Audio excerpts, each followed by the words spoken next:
Vous êtes motivé pour piéger le carbone dans votre sol, mais attention, pour être réellement efficace, cela demande à la fois des connaissances et un certain savoir-faire.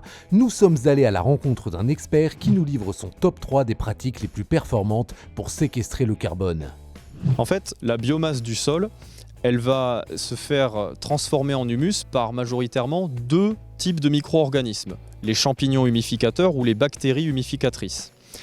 Quand les bactéries font la transformation en humus, sur 100 kg de carbone, on va avoir à peu près 15 kg de carbone stocké sous forme d'humus, avec une demi-vie de seulement 6 mois à 2 ans. Alors que si ce sont les champignons qui font le travail, sur 100 kg de carbone issu de la biomasse, on va obtenir environ 50 kg de carbone sous forme d'un humus stable, avec une demi-vie comprise entre 25 et 50 ans.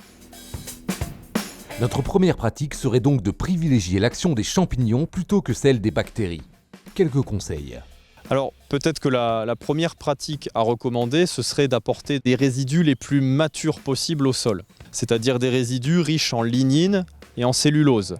Les champignons préfèrent les résidus fibreux, alors que les bactéries vont préférer les résidus tendres, jeunes, fermentescibles. La deuxième pratique, c'est de ne pas négliger les apports d'oligo-éléments sur les parcelles. C'est souvent les grands oubliés des plantes fumures. L'oligo-élément, pour le champignon, c'est son outil de découpe des matières organiques. Pas d'oligo-éléments, pas assez d'humification par les champignons. La troisième pratique, ce serait d'essayer de remplacer des apports d'engrais minéraux par des engrais azotés organiques.